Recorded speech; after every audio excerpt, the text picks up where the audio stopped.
Dávame pauzičku. Pani Rupia sa ide vypíšať. Rupi, tešíš sa?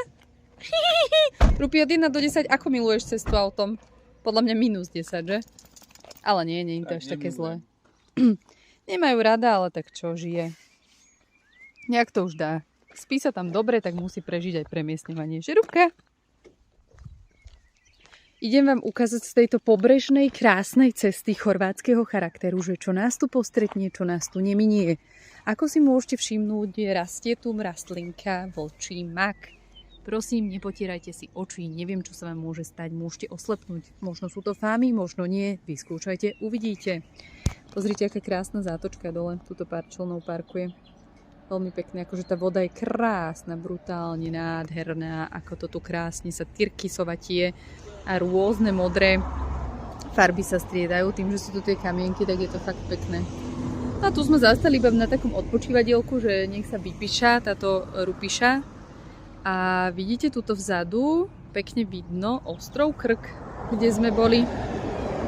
Tak to som vám chcela sprostredkovať takéto krásne zábery, akože naozaj pekne. Teraz je trošku pod mrakom, ráno bolo viac slnka, neviem, či to je tým, že sa teraz premiestňujeme po tejto ceste a že vo finálnej destination bude viac slnka. Každopádne by malo byť teplejšie.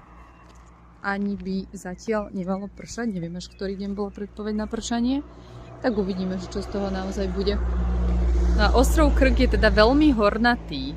Fakt veľmi hornatý a dá sa tam absolvovať Kamino Krk, tak to si musíme naštudovať, že v čom by to spočívalo. Kamino Krk. No obísť celý Krk okolo, mám to odfotené. Hej, ale že koľko to má kilometrov a tak, že čo je to za trasu? 150. Si sa vypíšala, Rupi? Je to na týždeň. Hej? Poď. A všade sú tu takto kopčeky. Zvolili sme túto trasu, že nepôjdeme po diaľnici. To je takisto dlhé. Áno. A to je krajšie. To rozhodne. Aj zábavnejšia. Ako vidíte, Rúbke sa nechce ísť naspäť do auta. Záber na malého utrapeného psíka po 4-hodinovej ceste, ktorá bola väčšinou serpentínkami popri mori. Rupi, ako si sa cítila v tejto ceste? Povedz akože na to tvoj osobný názor. Chceš sa k tomu vyjadriť? A toto je vyjadrenie. Čiže radšej to nekomentuje na kameru, že? Už chcem strašne vypadnúť z toho auta. Toľko k tomu. Dorazili sme, prosím pekne, do luxusného Falkensteiner hotelu, kempu, lebo proste tak sa volá hotel, tak ja som nezvyklá, akože takto používa tento názov v súvislosti s kempom. Tak túto, prosím pekne, takáto luxusná recepcia, že dovidenia. Tak som zvedavá, že čo tu bude, čo nás pominie, čo nás stretne. A je to kde? V Zadare. Malo by to byť 5 km od centra. Tak sa pozrieme, čo všetko sa tu nachádza. Rupinka, ešte povedz, koľkokrát si sa pogrckala počas tejto 4-hodinovej cesty? Ukáž na prstoch. Presne, 2-krát. Že hej, Rupi? No však v poriadku. Mrkva vyšla von, že Rupka. Ale už bude dobré, neboj sa. No tak priatelia, tuto máme recepciu a z recepcie sme dostali takýto spotík, teda respektíve v tejto zóne sme si mohli vybrať nejaký pitch.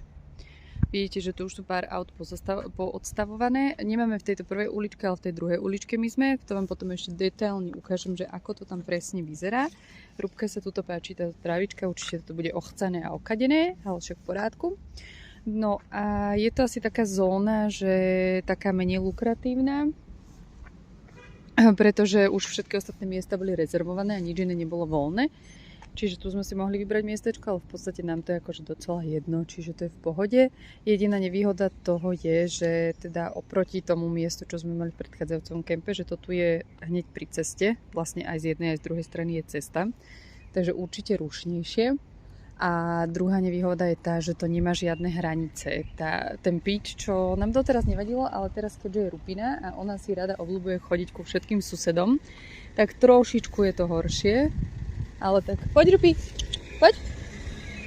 Tak uvidíme, že čo z toho bude. Idem vám ukázať túto obrovskú mapku, že čo sa kde nachádza. Rúbka, ideme explorovať spolu. No, čiže tu vidíte kadejaké zóny s tým, že poď sem, Rupinka, poď sem. Poď.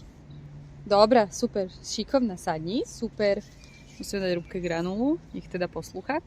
A vidíte, že tam sú nejaké poznačované, žltá zóna, nejaká gold, premium, neviem čo, tam sa doplácajú, to ani nie sú na Axikartu. Jedine táto modrá zóna, tá je na Axikartu, ale to už je že vraj celé zabukované. Toto sú myslím, že bungaloviky, tieto, to ani neviem čo je za farbu, ale skrátka táto. A tuto táto bledomodrá, to sme vlastne zóna, kde sme my. A je tu strašne veľa toho, čo na vyžitie, je tu nejaký akvapark, takže uvidíme, čo to obnáša. Nejaká reštička, nejaký bar, sú tu nejaké animačné programy pre dospelých, pre deti, takže hneď vám všetko porozprávam. No tak priatelia, tu sme objavili, že je market. To je celá táto veľká budova, akože potom si ho ukážeme ešte aj znútra, ale vyzerá by teda dosť obrovský. Tuto sú tie piče, tie čo sú teda, toto sú asi tie golden, ktoré nie sú v rámci Axikarty. Poď sem, Rupi, auto ide, poď. Že si treba doplatiť, to vám ukážem, akože je to kvôli tomu, že to je teda bližšie k moru, ale inak vyzerajú tie ďalšie rovnako.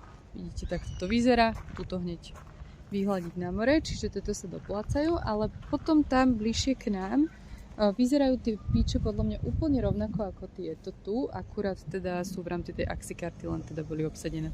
No a tuto pred nami vidíte takú bielú veľkú budovu, tam si je nejaká reštička, nejaké bufetíky a tuto tieto dva ako keby... Poď, Rupi! Či kakáš? Či kakala si? Počkajte, musím skontrolovať tohto pesa. Dobre, čúrala, nemáme žiadneho vena. Môžeme jet! Je prúchod voľný. No a tuto vidíte tie dva stany, tak tam je normálne, že herňa, jak v Bibione, ty vole. Vidíte, kadejaké automaty, to si môžeme tiež potom detailnejšie ukázať. Rupuška, poď, my ideme tady-to. No a tuto ako bola tá reštaurácia, tam už nechcem ísť s touto paničkou.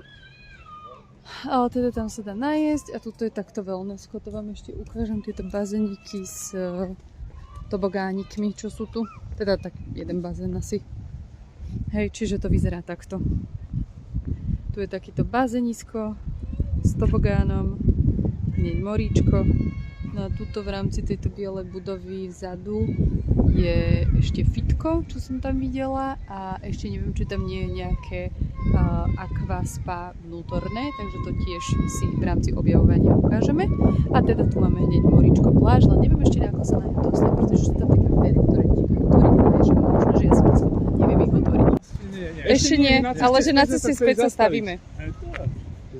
Lebo sme dovečerali a zložili posteľ. Chceme, lebo ono najhoršie je nám to cez deň, keď ešte aj robiť, aj všetko, aj toto. Krásny západ nad moríkom pri tomto kempe. Musím povedať, vyzerá to dosť pekne. Toto je táto plážička kamenistého charakteru pri kempe. Odhalili sme, že sa tu dá dostať iba kartičkou. Takže takto to vyzerá z tejto strany. Za pľotom. Rupik, ukáži mu, kde máš drievko, čo sa s ním hráš. Rupu, tu je. Rupi.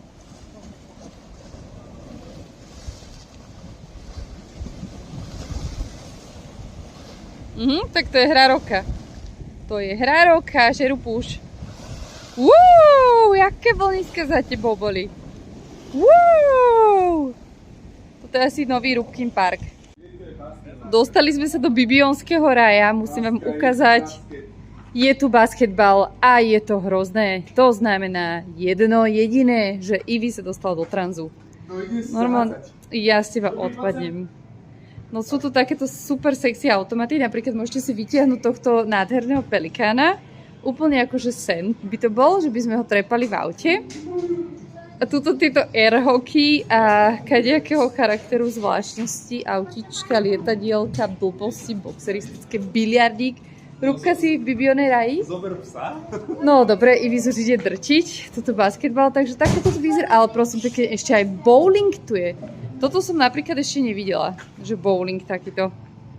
Akože dobrá sprostosť, ale výborné na vyžitie chlapcov a i niektorých možno dievčat a detí, nech sa páči, môžete sa zahrať.